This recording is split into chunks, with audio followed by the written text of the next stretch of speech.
Well, good morning. I want to welcome you to the Fellowship of Spirit Zoom meeting. Last month, I have to apologize. Last month I said it was, last week I said it was July 20, whatever it was. And of course it wasn't. It is still August. It will be August all day today, but next week will be September. So, but anyway, so I'm trying to get the correct date because it's kind of a bookmark on where we are and what we're doing. So anyway, today is August 28th, 2022. And we're very, very happy and delighted that you are with us today. We have a wonderful, message and music and all that stuff.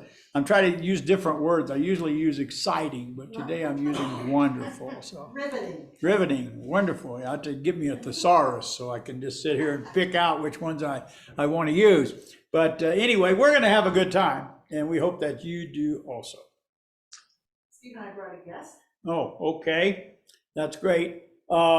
We do have some guests, and right now is the time that we welcome our guests. So would you let us know what your name is? Yes, my name is Sue Breeze. Hi, Sue. We're welcoming you. And I'm originally from Chicago. Chicago. And I used to always sit in the third row on the aisle in my church that I went to there, and so I feel at home. Oh, well, that's good. She also presents at the whole expo. Oh, are you presenting at the whole expo? Yes, I am. Oh, well, that's great. That's great. We hope that you like it. So we are very well. Yes, Margaret. Speaking of the whole expo, there are some brochures and free tickets out on the desk. Okay.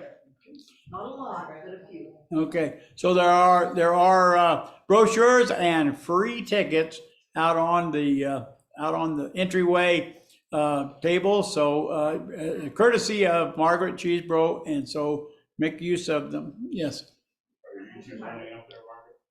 I have a booth. Okay. Yes. On the 17th of September, and there'll be a flyer going out about it. There. Major Brown. Labyrinth and, Fun. what's the name of that area?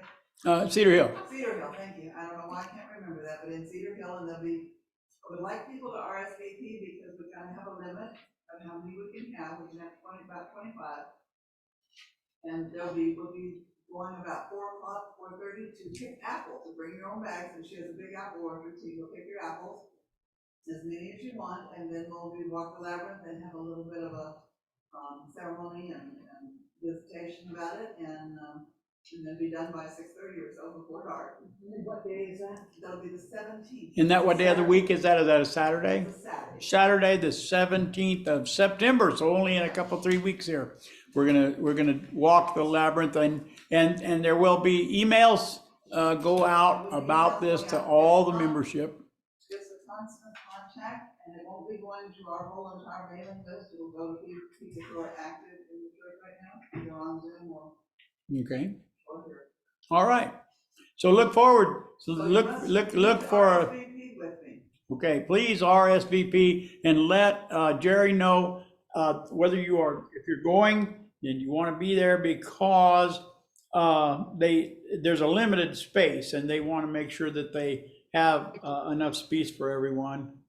So please RSVP to Jerry, and that information will be contained within the constant contact information that you get. So, okay, are there any other announcements? No? Okay, well, we welcome our guests and hope that you do feel at home. We feel like we try, that's one of the things that we do, is that we come here and we try to create a sacred space so that everyone feels comfortable. And we want it to be as big of a box as it possibly can be to capture everyone. That's why it's a God as you understood him kind of church. Okay, so that's really important to me, and it is to everyone that is here. That we have tried one of the things that's kind of common with all of us is that we have tried other paths, other churches, other things, and we have, not that they're bad, but we have found them wanting. And so we come here, and that's one of the things that we all have in common. So, thank you. Okay, so Thank you. Shay is going to be doing our music today, and she's going to do something that is kind of unique to us. She is going to sing the prelude without any instrument accompaniment. She's going to do it a cappella. So what I need you guys to do is to tell me if you hear it through the speakers. Shay, are we gonna join you at some point? If you like. It's a mantra, repetitive. It changes every couple verses, but you'll get the idea. So if you want to join in, you're welcome. And it's sort of a prayer. So if you don't want to join in, you can just center yourself in. Okay. May I be free of worry. May I be well. May I feel safe and at ease.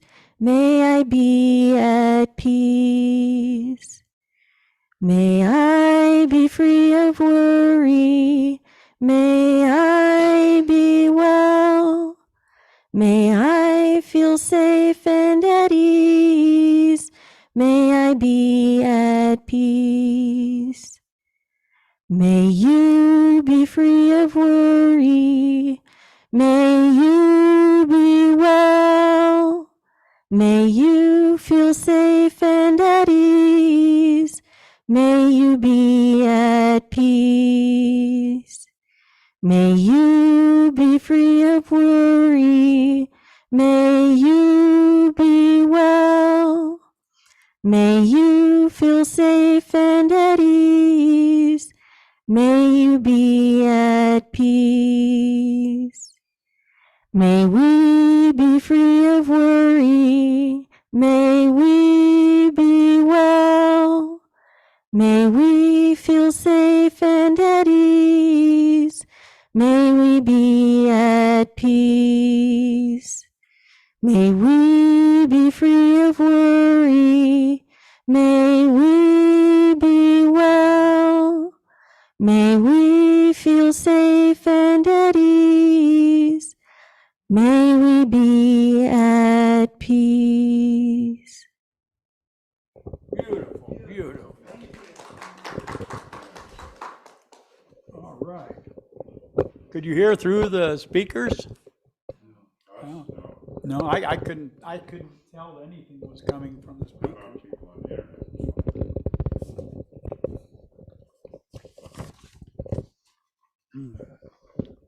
All right. So, does anyone have an opening prayer?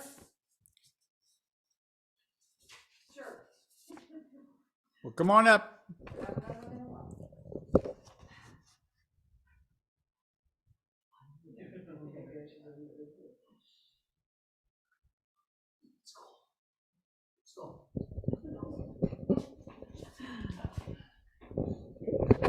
Thank you.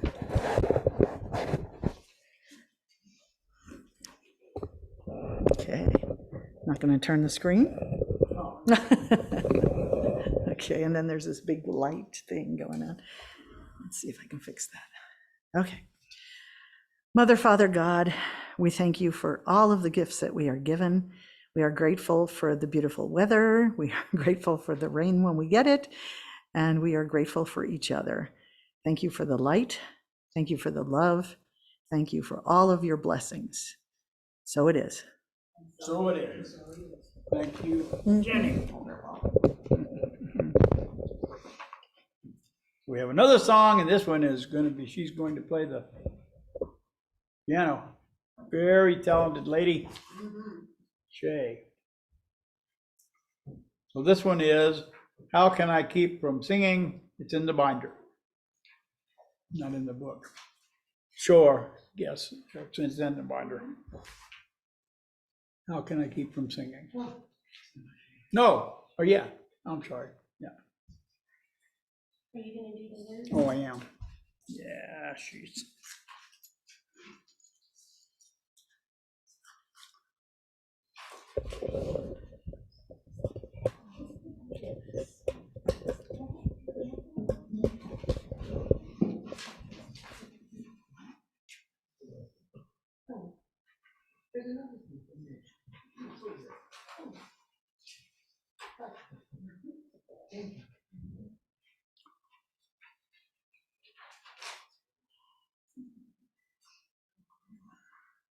It's in the binder. Yeah. People on the internet don't have the binder. Oh. Oh, I thought you were looking through the brown book. I'm sorry. No. I can't see the screen, so it doesn't matter.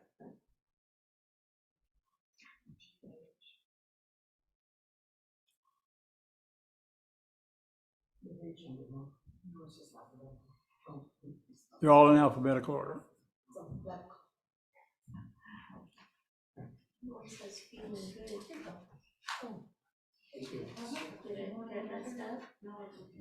Like, we just got one.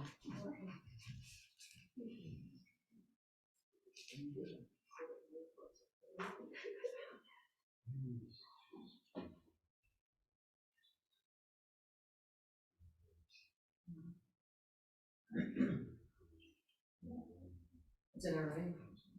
No.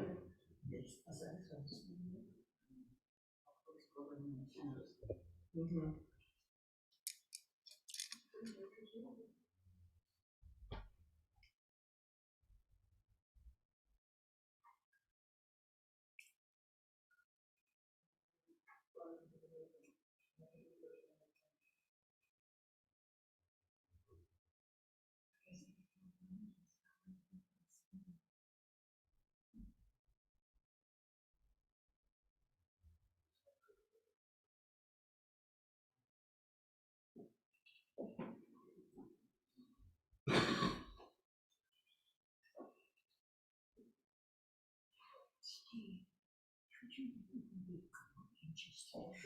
Well, I don't know what's going on with this, with your thing. So go ahead and play. Okay. Little intro.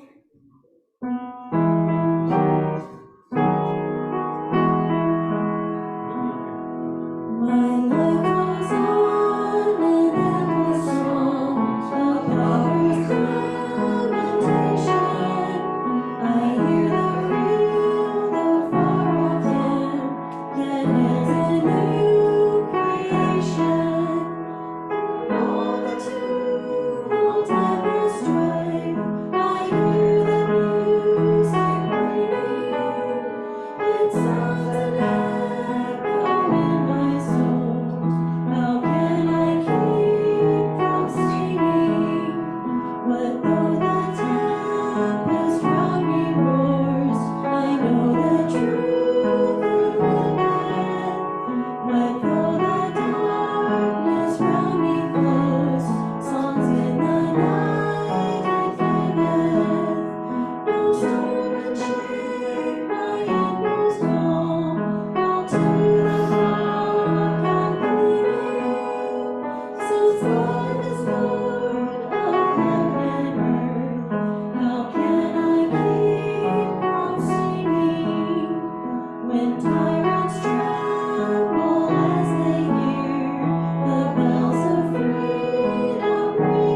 Beautiful, beautiful.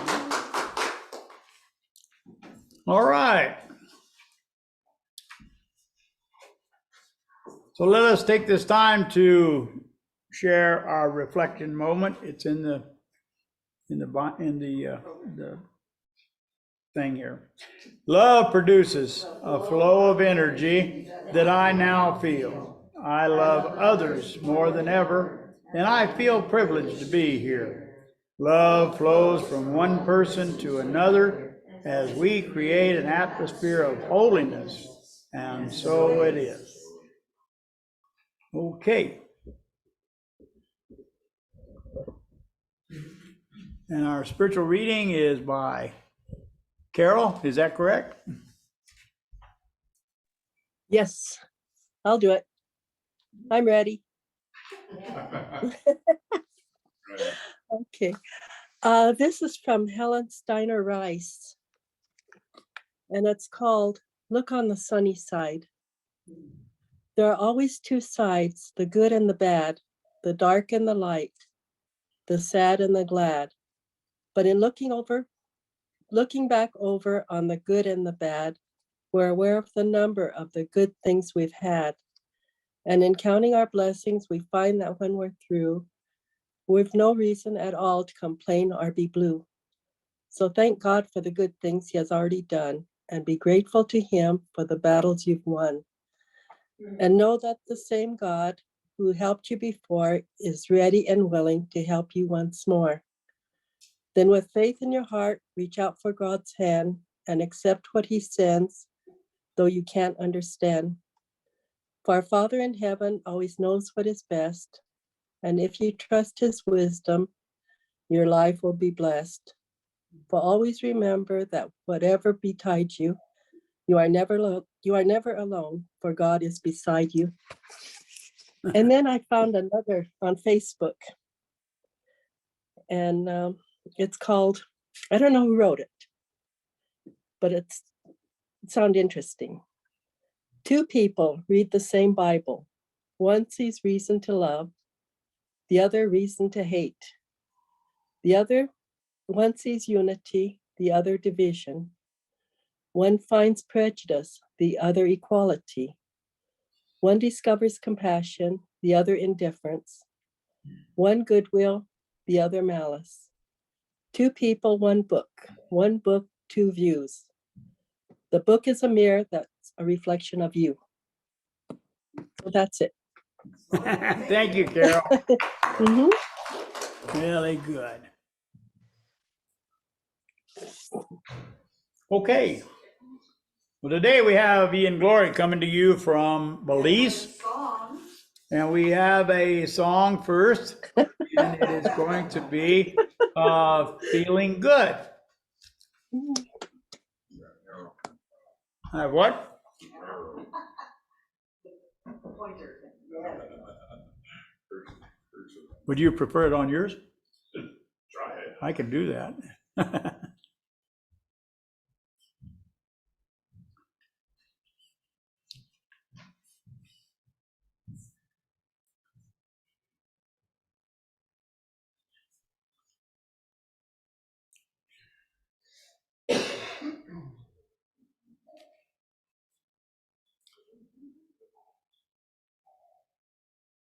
For some reason, it's not picking up your stuff. I don't know where you made them in or what, but for some reason, it's not wanting to read them. So go ahead and play. Which song is It is Feeling Good. It's in the binder. it? Feeling Good.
Ron, you're muted. We can't hear you.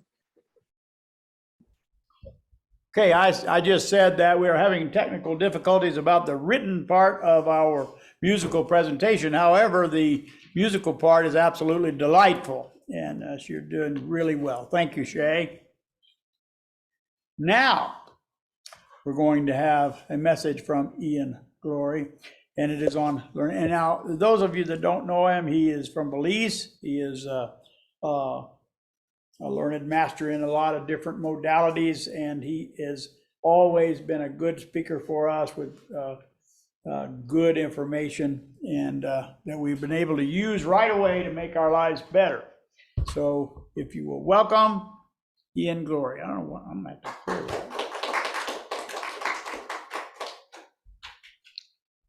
Good morning, Eden. All right. Good morning, Ron, and to all the people gathered here and all the listeners. It's a pleasure to once more be joining you and presenting today. Well, yes, as you said, today's topic is about learning, and I thought it was adequate. Summer of 2022 is coming to an end. It's the end of the summer break. This year it fell from June 21st to September 22nd. And like every other end, it means that there's a beginning of another. It is, and we're looking forward to back to school, back to this new period of learning. All over the world, young ones are preparing mentally, physically, buying uniforms or required clothing, bags, utensils, books, and more. For some, like my little grandson, this is the first time for him to move to school. It is a time to get on board in this wonderful journey, on board this non-stop train that takes a lifetime, the journey of learning. Yet, I ask all of you, what is learning? So I've taken a compilation of various scholars to try to present to you their different points of view and see if we can agree on some of these. Some include basic definitions of learning, the act or experience of one that learns, like a computer program that makes learning fun. Knowledge or skill acquired by instruction or study people of good education and considerable learning. 3, modification of a behavior, tendency by experience, such as exposure to new conditioning. Learning is a process that leads to change, which occurs as a result of experience and increase the potential for improved performance and future learning. That was from Ambrose et al., 2010. The change in a learner may happen at the level of knowledge, attitude, or behavior. So why is learning important? Learning is the process of gaining new skills, new knowledge, understanding, and values. This is something people can do by themselves, although it's generally made easier with an education process, the process of helping someone or a group of others to learn. With educational support, learning can happen more efficiently. However, what we need to understand is that learning has its principle, its characteristics, its particular factors that may affect the learning process. Yes, it is a process.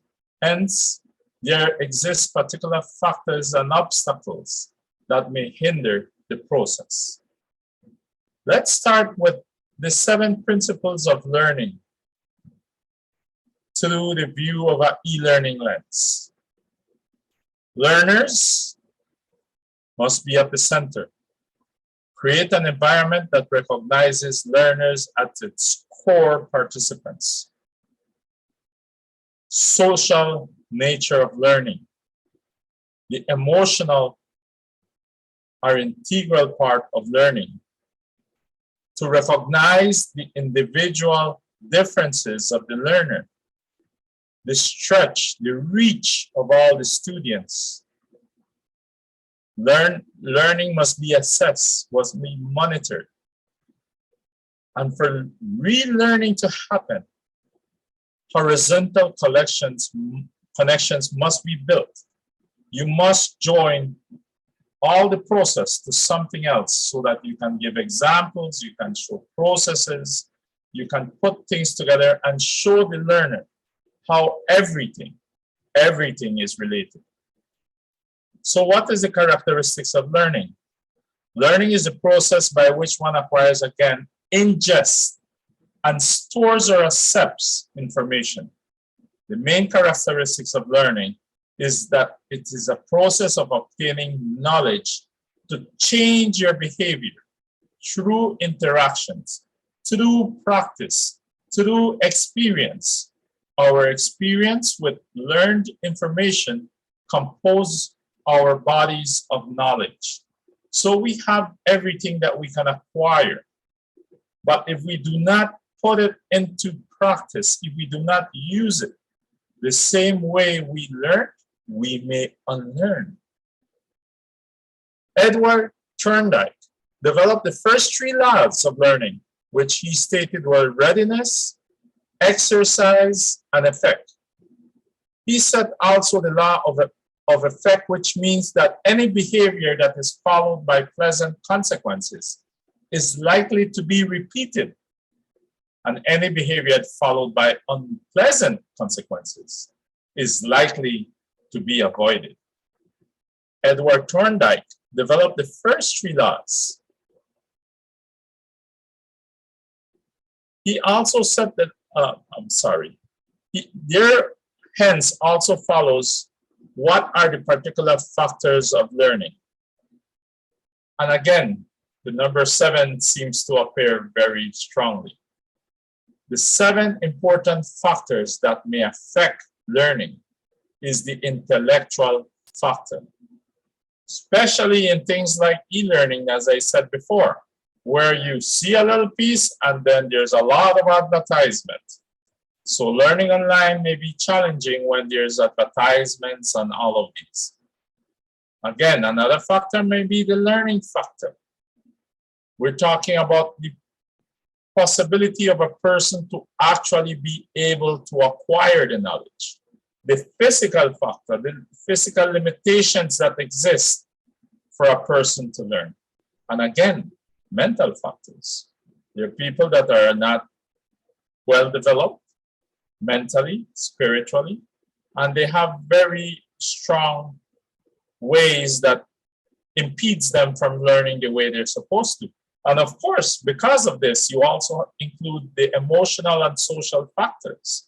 People under stress, people that haven't slept well, all of these things affect the learning process of a person. They might be able to learn something very quickly one day, and another day be so tedious and so hard for them. And what about the teacher's personality? The person that is conveying this message, you know, their style, their way of teaching, their way of speaking, their modality, their attitude, all of these things affect the learning process. And of course, this means that the environment also affects. In what conditions are you? If you are sweating and falling asleep and all of these things, you're overheated, too cold, the surroundings has a lot of noise, all of these impediments, the environment affects the learning process. So what are methods of learning? How do we learn? And this is, to me, is very interesting because it's something that I've worked with from when I was about 23 years. So I have over 30 years looking at it and trying to find ways to better teach so that the students then can better learn. And for this, you need to understand how a person's learn. And I'm sure that you have all heard this before. This model identifies 4 types of learner. One is visual. They learn by seeing things. One is auditory. They learn by listening. Kinesthetic, and or reading or writing. Most people are a combination of these 4 styles, but more times than not, they have a predominant style of learning. Each of these styles have a complementary way of teaching. Again, for this, I prefer to use a process which is called participatory learning, that you do by doing, and you use all these 4 methods or types of learning. Why is the learning a process? Because I told you it was a process. Because learning is a changing behavior in order to produce results. If you truly learn what you're doing or what you're undertaking, it will change you. It will produce a different result in everybody. There's a saying that says, if you try to do something the same way and get the same result, would you continue doing it all the time? No, we got to change the way we do things to get a different result. And that is learning how to identify different manners of doing things. Not in a single event. The process takes place in an environment replete with competing priorities and time pressures. Learning is more simply taking a class. It is not as simple as I'll take a class. There is no guarantee that taking a class makes you learn. So, in order to learn, there are 5 principles, which are participation as number 1, as I strongly believe, repetition. I will tell you what I will teach you. I will teach you and I will tell you again what I have taught you. And by creating this repetition, you learn better. Relevance to the subject you're interested. If you're not interested, you're not going to learn. If you have not been captured, if it don't have your full attention, you will not learn very easily. Transference of the information for you to understand, for you to be able to sponge, to observe everything that's being teaching. And how we do this is by feedback, listening to you. You tell me what you have learned. So by participation, repetition, relevance, transference, and feedback, then we can very closely guarantee learning. But of course, again, I told you, there are barriers to learning. And what are these barriers? Most common types of barriers are learning. And I will mention some of them and maybe how to overcome them. One is what I said before and mentioned, it's the motivation. At one point or another, we will hit that what we call 2:30 p.m. motivation drive. After lunch, when you try to teach someone and they're falling asleep more than anything because they're not motivated, or the interest is simply not there. So processes of learning might be to make sure that the more interesting subject you're going to teach would be after lunch, if you have to do it that time, or to put icebreakers in between, you know, to get people, not drop them for more than 40 minutes for any particular information. Hence, when they ask you to do a presentation, such as the one I'm doing, they say, please don't go over 40 minutes, because after that time, everybody falls asleep. Again, lack of previous knowledge on the subject. If somebody is going to learn something, it's important for them to have an idea what they're going to listen to, so they can do their own little knickknacks and relate to the information. There's maybe other learning challenges, such as the mental, physical, lack of material, all of these things. The learning environment, the emotional factors, the style of learning, the overall presentation. Truly, what is the worst barrier to learning is the learning experience itself. Like I mentioned before, if it's pleasurable, you will repeat it over and over again. But if it creates a negative experience in it, you will not teach it. learning is something very curious. There are particular organizations that keep learning a secret. Why do they do this? Can you imagine if you took 4 or 5 years of studying, and let's take it to the maximum process of saying you studied to make bombs. And somebody comes and said, man, you have really learned 4 or 5 years studying how to make bombs. Can you teach me?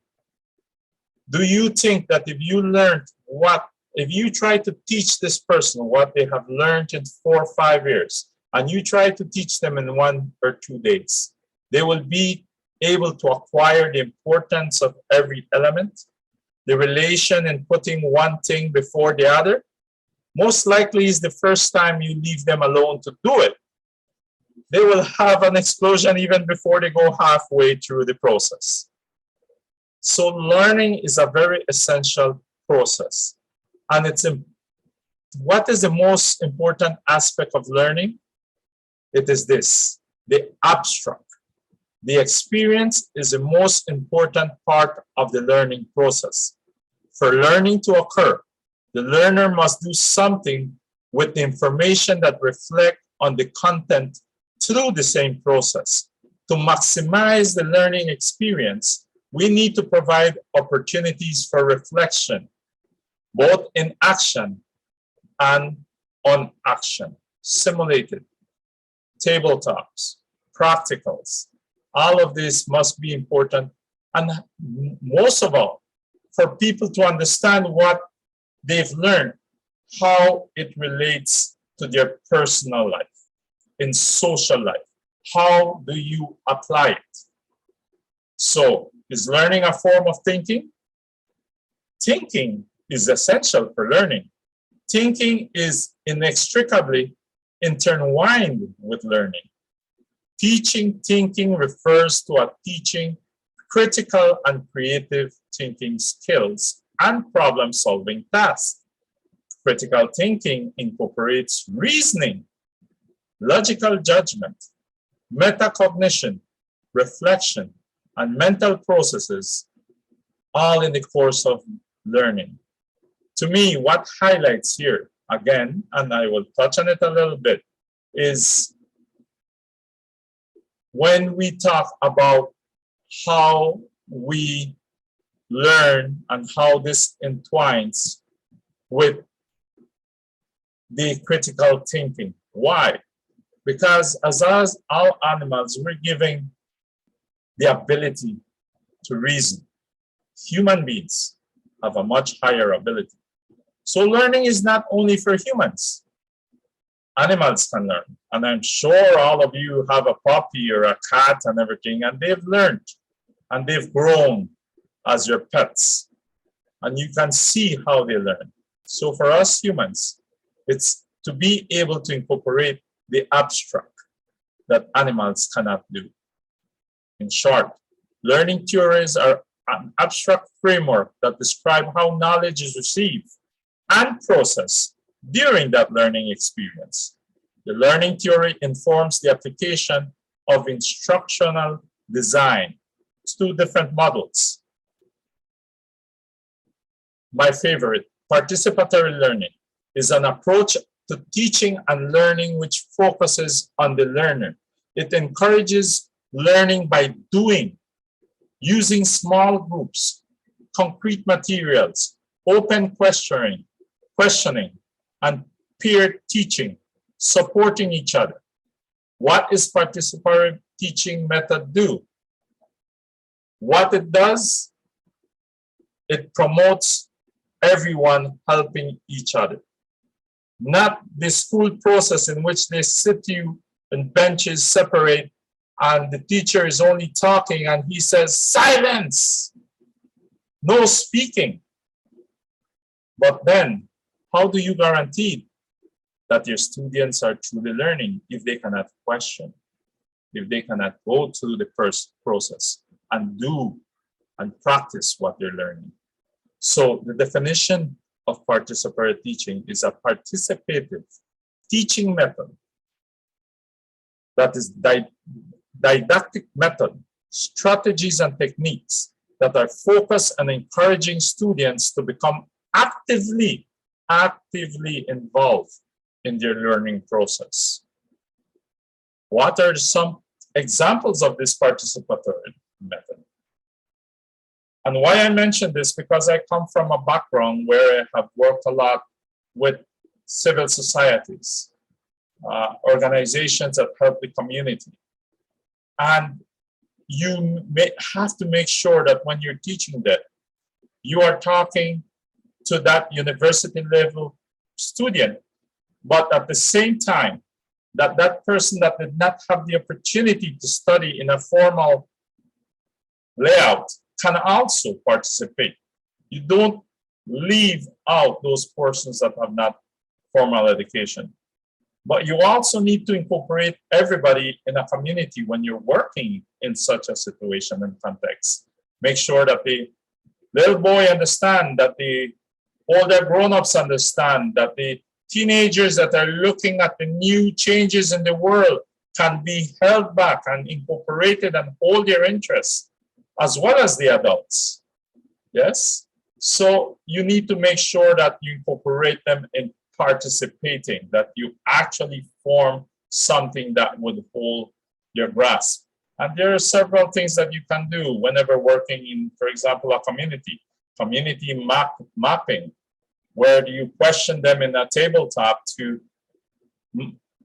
try to put everything in paper through their memory, and then do a transect walk, a walk across the community to see if they remembered everything and start looking at what are the points that they miss up, so they participate. Focus group discussions, gender role analysis, use of drawings, posters, role play, theater, song. These things are where people give of themselves, give of their souls. These are examples of participatory methods. There are lots of other tools and techniques available to help guide this process.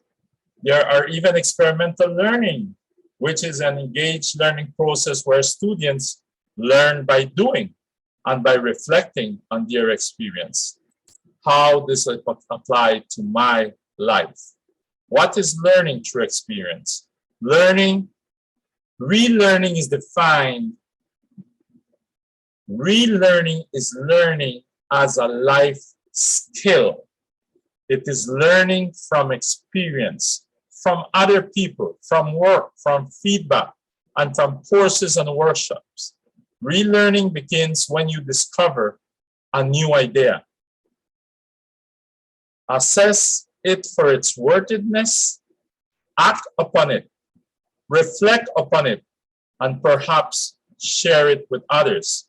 And you know what? As human beings, we're very hard-headed when it comes to that, because our parents try to teach us. Our parents say, don't jump this stone, because if you jump it, you will fall and you will hurt yourself. And he says, you say, yes, daddy, yes, mommy. And the moment they turn around, you go and jump that stone. And you fall and you hurt yourself. So a lot of us are not happy just by learning from other experience. We need to go through the hardship of learning ourselves, have the experience ourselves. Hence, I will just follow through with 15 powerful lessons you can only learn through experiences. And this will give you an idea of what the learning process was. These 15 powerful lessons were put together by Rania Naim, and she updated it last in February of 2022, this year. So I feel that it's an excellent learning tool itself. No matter how many degrees we have or what kind of education we receive, there are some things that only life can teach us. Lessons that we only learn in the school of life and not in the four walls. The meaning of purpose. He who has a why to live or can bear almost anyhow. He who has a why to live for can bear almost anyhow. Purpose. This was written by Friedrich Nietzsche.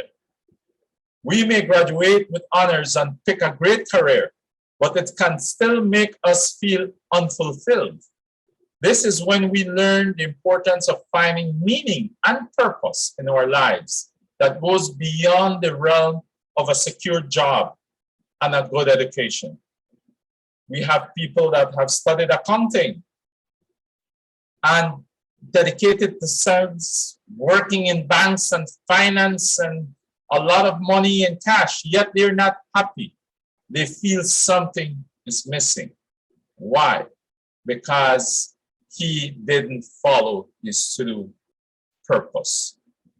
This leads to the second one, how to be independent. Because to find yourself, you first need to think for yourself. Wise man Socrates said that once. To find yourself, think for yourself. That is true independence. We learn that we have to stand on our own and take care of ourselves.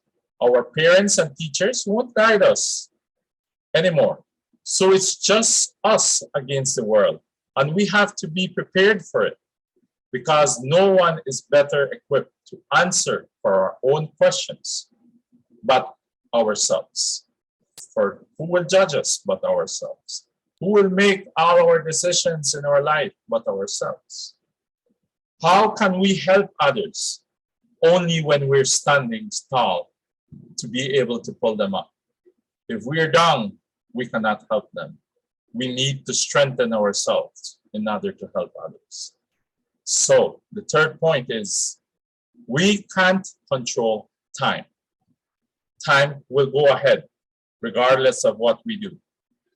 You can have it all. You can have it all, just not all at once. Who said that? Oprah Winfrey. Life teaches us that we won't always get what we want right away. It teaches us that we will still don't have control over time, no matter how good our time management skills are, and no matter how good we are predicting our future. If it's not our time yet, we can do nothing about it. We all have to wait for a time, and the time to have what we want. How to move on from failure? How do we stay away from failure?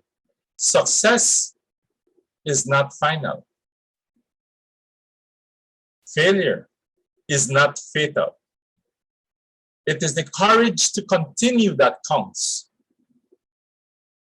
Short sentence that talks to us a lot, written by Winston Churchill. The school, when we failed a class, it was easy to make up for it or study harder for the next one. But in life, failure can scar us or even change our whole perspective on the meaning of life. Life teaches us that failure is a part of it, and that success can only come after so many failures. We learn how to move on from failure and accept that it was part of the journey. Failure is not fatal. It is only part of the learning process. And how do we overcome it? A lot of times, the strongest obstacle and the first thing we need to learn is how to be patient. Aristotle said, patience is bitter, but its fruit is so sweet. If we cannot control time, then we must be patient enough to wait for what we want. Life doesn't have a specific timeline set for us by our teachers. We now have to be patient and have faith that the things we want will come when we are ready for it rather than when we want it. We may want everything now. How ready are we for it? Life knows. If we learn all these five, then we need to know Why do we all need love? Because love is a vital part of learning. Lao Tzu said, being deeply loved by someone gives you strength, while loving someone deeply gives you courage. I'm not talking of that puppy love or high school love. We need the real kind of love, the love that is reflected in the support of others, the kindness of others, and the love that elevates our lives. We never studied how to find love or how to be loved. So we keep learning as we go along our lives, even if it means that we won't find it right away, even if it means that our little hearts are crushed once in a while. We will learn how to truly love in the end, because that is the important part of life. So life is difficult. Once we truly know that life is difficult, once we truly understand and accept it, then life is no longer difficult, because once it is accepted, the fact that life is difficult no longer matters. That was written by M. Scott Peck. It's all about understanding and accepting. A lot of people like to use the word tolerance. We should not tolerate.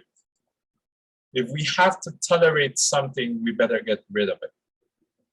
We need to learn to love, to accept, to take it for what it is, with all its good and its bad. As we grow up, we learn that life is not going to be easy. It is not like a hard semester of classes that will pass and we will never have to worry about it again. We learn that it can actually get harder as your responsibilities grow, as you grow. Life teaches us how to roll with the punches and to survive what it is. And it's not always, and it will not always be smooth sailing. So the other point is we will scatter our hearts in the wrong places. Why trying to love? Why offering love? We sometimes do it in the wrong places. Mark C. Danielewski said, maturity, once discovered, has everything to do with the acceptance of not knowing. And I'm sure that all of you remember that phrase. The only thing that I know is that I know nothing. We will pick wrong careers, maybe wrong partners that we will not be very kind to with our hearts. We may not always understand why we wasted our deepest emotions over somebody that introduced us to misery. But life will let us know the reason eventually, in time, or maybe we will never know. But it's the process of growing and learning. There's a saying that says, it's better to have love and lost than never to have been known love at all. So we have a choice. In the end, that was the choice you made. And it doesn't matter how hard it was to make it. It matters that you did that choice. Written by Cassandra Clare. While many things will be out of our control, we still have a choice in the way we see things, a choice in the way we react to things, a choice in the way we become more cautious in the future, a choice in the way we let our circumstances define who we are. Point number 10, we all need help. God gave us crying so other folks could see when we needed help and help us.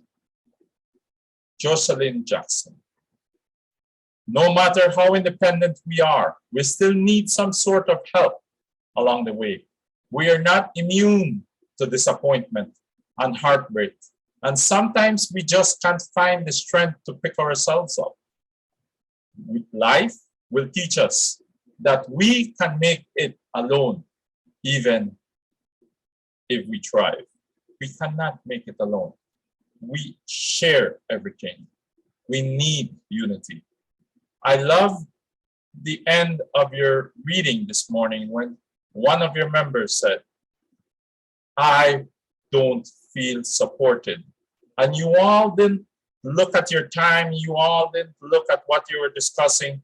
You all just made sure that that person understands that you will support them, that you will be there for them, that if they need help, you all will be there, because we are all one, and one of us are all. With this, we understand point number 11. Everything is temporary. Everything in life is temporary. So if things are not going good, enjoy it too, because it won't last forever. And if things are going worse or bad, don't worry. There's no evil that can last forever either. Pain is temporary. Feelings are temporary. Even our time on earth is temporary, which is why we have to make the best out of this temporary time and try not to give power to temporary emotions to ruin our lives. So with this, we should understand point number 12, which is nothing is impossible. Listening to the mustn'ts, child, listening to the don'ts, listening to the shouldn'ts, the impossibles, the won'ts, listening to the never haves, then listening close to me. Anything can happen, child. Anything can be. Shel Silverstein. Life is difficult, but it's also fascinating. In the blink of an eye, it can present us with a wonderful opportunity that can change our lives forever and all around. It can bring us closer to our dream job, to our dream partner. Life can make our dreams come true. Point number 13. Never get attached to plans. If you want to make God laugh, tell him about your plans. Woody Allen. Because our plans will never survive. It is only God's plans for us that will actually come true.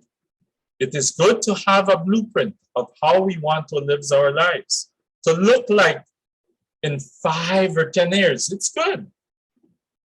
But we must not get too attached to it, because we can change, and our plans surely can change too with us. Life teaches us that we need to have a plan B. And you know what? Not only a plan B, but a plan C and a plan D. Be flexible.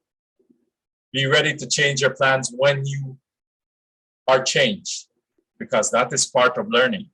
To change, to adapt, to do. And of course, in order to do all of that, we need to have to face our fears. The father of all evil, fear. So, C. Joy Bell said, don't be afraid of your fears. They're not there to scare you.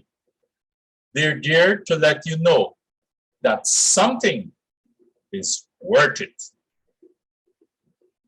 So use your fears to grow. Use your fears to learn.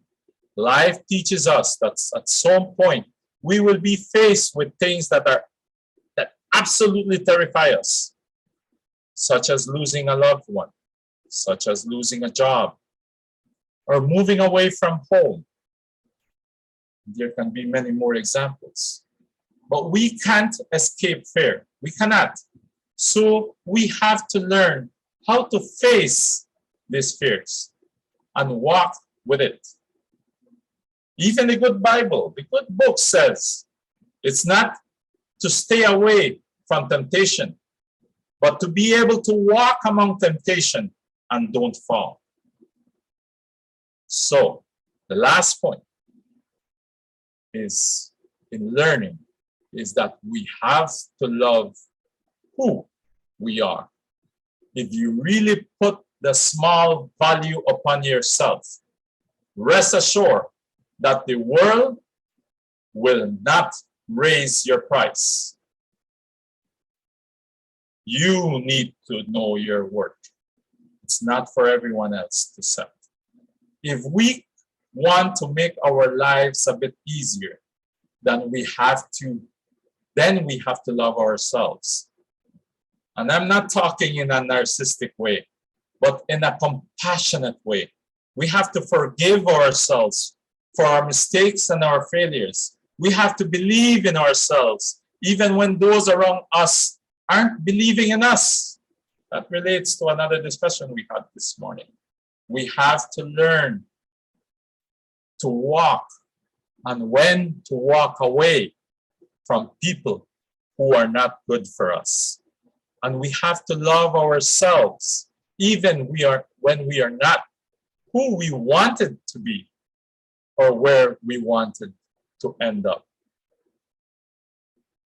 In conclusion, because I guess you would be bored by now of my speaking, learning becomes an automatic process that occurs in every living thing. The process occurs through experience gained via the use of all our senses, experiences gained to prepare us for future challenges, regardless of which environment we find ourselves in, yet considering the same. Experiences that prepare us not to fall in the same error again, even if it is not our errors. Learning is the acquisition of life and growth of the same. The learning ability is found in every living organism, yet all organisms use it only for its survival. And only man is the one that has the ability to abuse and not only use this process. This is usually carried out in the pursuit of development. And here lies the challenge. We may encounter challenges and limitations, yet the process is never ending. It may be that we have physical or mental limitations, or that we may have learned at different rates. Yet again, with our God-given ability that is granted to us, to man over animals, the ability to reason, and not to base our existence in only instinct. We all have the ability to learn and grow. Yes, learning is growing. Learning is loving. So then, let's learn to grow and love in unity. For our true purpose lies within the ideology, knowledge and growth, peace and love, charity and unity. Bless others and learn to see the blessings yourself. Learn to live. Namaste.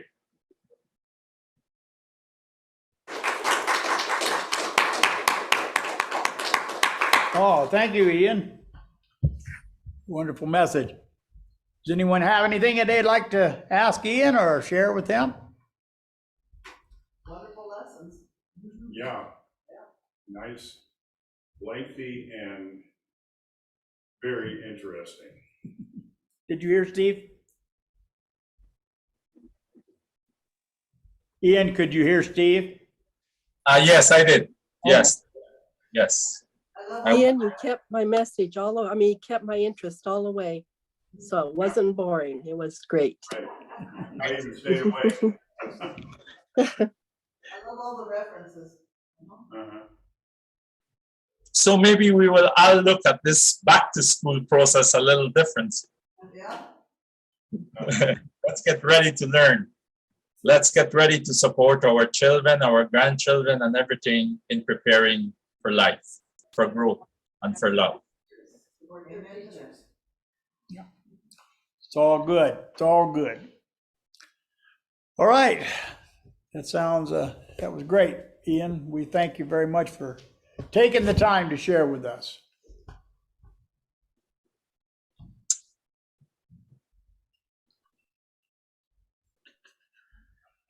Okay. Now we have another song. It's also in the binder. I'm sorry, guys, on Zoom. I'm just unable to bring up the things that I have on my USB stick to put them on the screen. We'll work on that and get them back later next time.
All right.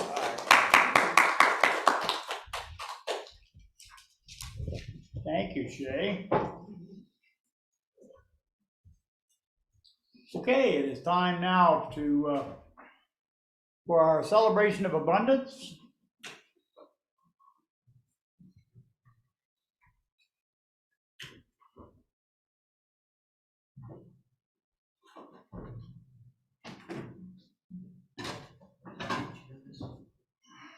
Okay.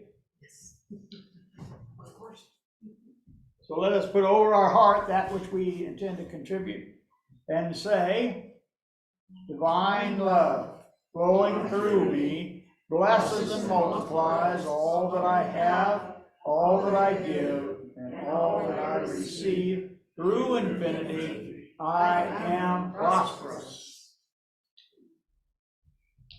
Thank you, Steve.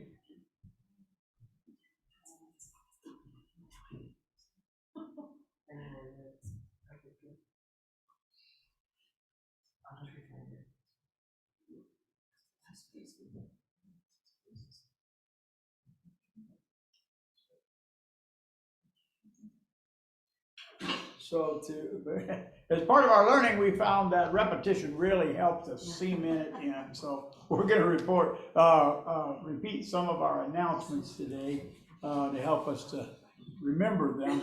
And one of them is our whole expo is going to be when, Margaret? It'll be the weekend after Labor Day. I think it's the 10th and the 11th. 10th and 11th of Saturday and September. Sunday.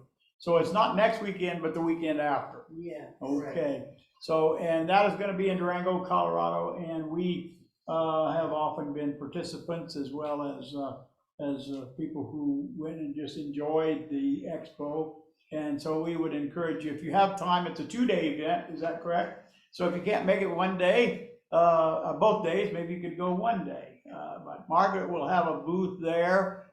We will not have one this year, but we have in the past. So Margaret, is anyone else? I will be there. Okay, you want to come and tell us about your booth that you're gonna have? Yes. No pressure. So, I've been participating, the word of the day, one of the words of the day anyway. I've been participating in the whole expo. My name is Sue Breeze, and I've been doing a booth there for about 5 years. And I missed 1 year during COVID, but I was there last year. And I always feel that I'm so welcomed there by the people from Farmington and the outlying area of Durango. It's like everybody seems so appreciative. And I do psychic readings. I'm certified. I've been trained as a medium and to do tarot card readings and oracle and Akashic, past life readings. So those are my specialties. Those are your modalities. Yes, those are my modalities. And I welcome people to come by and have a reading. I'm available ahead of time to make it a specific time and appointment. And I have some business cards. Perhaps I'll leave a few up front. And I've been doing this work for about 20 years. Fortunately, I was raised in a wonderful community in Chicago. It was a spiritualist church, and it was based in Christianity through the National Spiritualist Association. And I'm 4th generation spiritualist. So I think I chose that family on the way in. Oh, I'm sure you do. Yeah. We all do. And it's been a very good learning experience for me to do this work.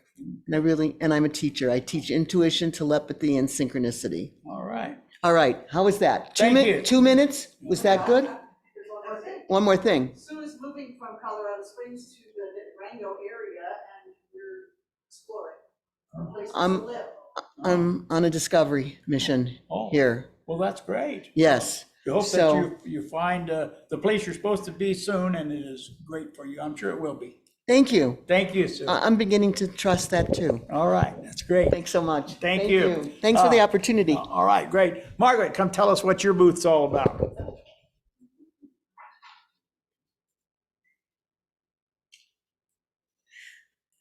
My booth is called Healing with Trees, and I'm selling my books, The Healing Tree, which is a young adult fantasy novel set in the Aztec area. Another one, Healing with Trees, Finding a Path to Wholeness, which is about the benefits of being around trees. And then a children's picture book called, it's a fiction book, called If I Were a Tree, What Would I Be? And then I have 3 new books on Reiki, Reiki 1, Reiki 2, and Reiki 3. And they will be for sale there. And then I'm also selling some pendulums made out of trees. So. Well, thank you, Margaret. Yes. So if you have time and wherewithal to get to Durango during this time, go to, it's at the fairgrounds, is it not? It's at the fairground. The county fairgrounds is sort of in the middle of town. As you drive through, you'll find it on the right as you go through. So go and check them out. It sounds like they will be worthwhile, and you can learn a lot. Just to go along with our theme today. All right, Jerry, you want to come and tell us about your about the thing up in the Labyrinth thing? Oh, yeah, but we also, that weekend of the. Nobody can hear you until you get up here. The weekend of the whole expo is normally our business meeting, our board meeting. We won't be having it. but I don't think they care because they're not on it. What, tell us about the labyrinth. We have a friend, Sue Palco Schra, who lives up in Cedar Hill, and she has a labyrinth, and she has invited us up there for an evening. She also has an apple orchard, and so she's suggesting that we bring bags and go pick apples. So we will go about 4 o'clock and pick apples, and then about 5:30, we will walk the labyrinth and have a little bit of a meditation, and then she has water and tea and a place to sit, and then, we should be done by 6:30, which means you can come home before it's dark. So she has room for about 10 cars for parking, so it would be nice if we could carpool if we can. She can handle about 25 people, so I need you to RSVP with me, and you may invite people outside of fellowship if you think they're interested in coming, but if you're not going to come, please let us know so that people who want to come, if we don't have enough room, will be able to. So please get a hold of me and let me know how many of you will be coming. And That's Saturday, the 17th of September. At 4 o'clock.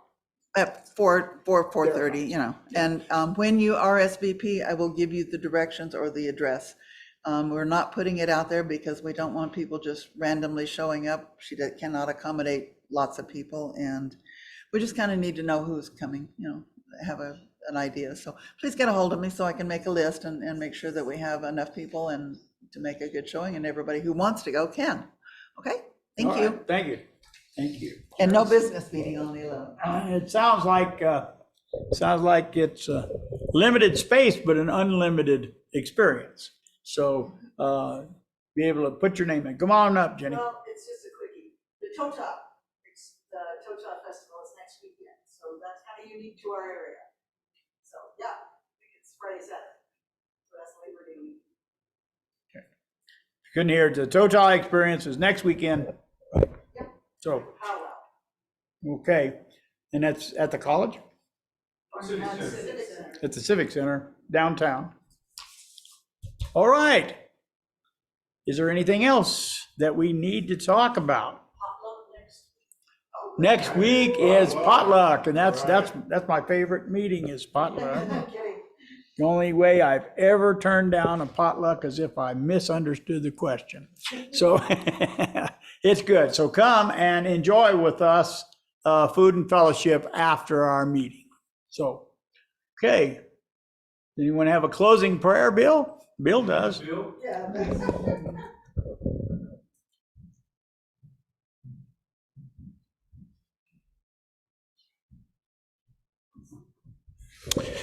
This is from Neil Donald Walsh's book, Happier Than God. I hadn't seen it. I found it back there in the shelves. When gratitude replaces judgment, peace spreads throughout your body.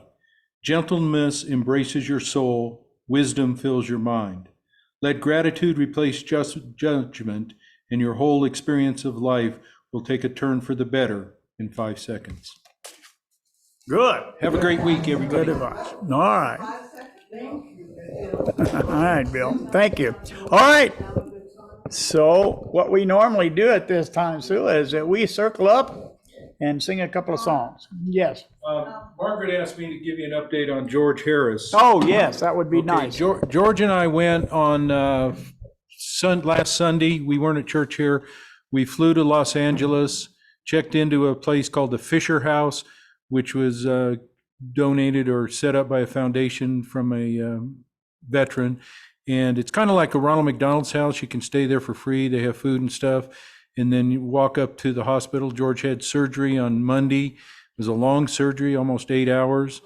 They've put 2 electrodes in his head and then wires coming down the side of his neck. And has kind of a battery pack like a pacemaker. And it's called a DBP, DBS, Deep Brain Stimulator. And so the purpose is that there's an outside control unit, and it will send current through these wires down into the center of the brain to stop the shaking on the Parkinson's. And so he's at my house now recovering.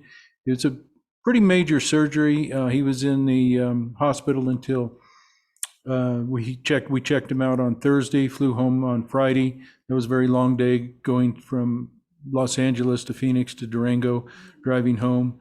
So he's sleeping quite a bit, but hopefully by the end of this week, he'll be up and kicking around and doing good. So keep him in your prayers. Have you noticed, has he had any improvement on the Parkinson's? They can't turn it on for 2 weeks, though it does seem like he's not, I know noticeably less tremors. Less tremors, okay. But it's not officially on, that he'll have to go down to Albuquerque to get it turned on. Get it turned on. It has to heal up, I suppose. Will he be around town here for a while? I'm thinking at least 2, maybe 3 weeks. Okay, that's great. Yeah, he shared with us last time that he was planning to move to Cleveland, is that right? Yes. And but after he heals up from these operations. So did you put that up there?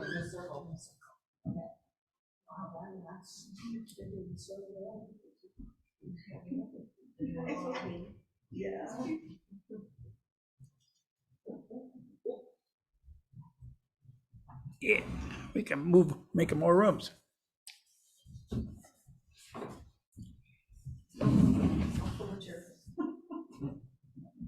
There you go.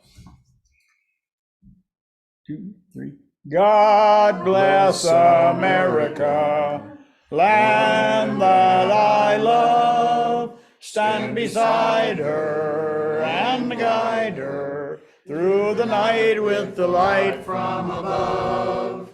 From the mountains to the prairies, to the oceans white with foam. God bless America, my home, sweet home. God bless America, my home, sweet home.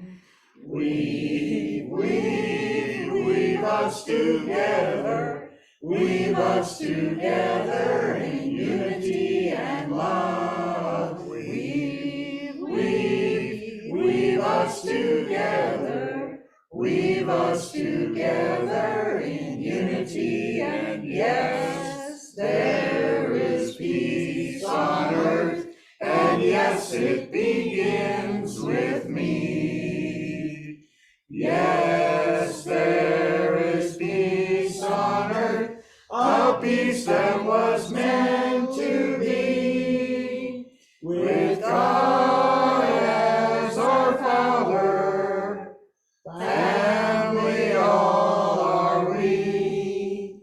So let us walk with each other in perfect harmony.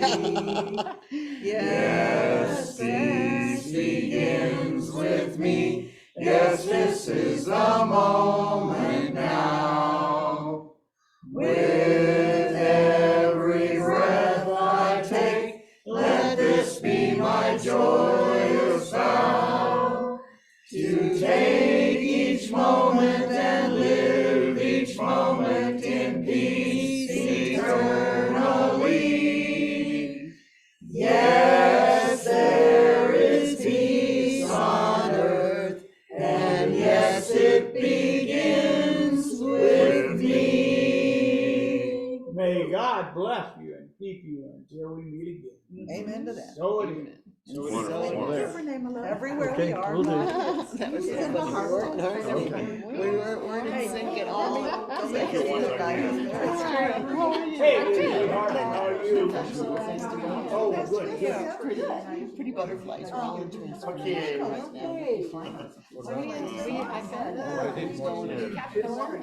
Thank you.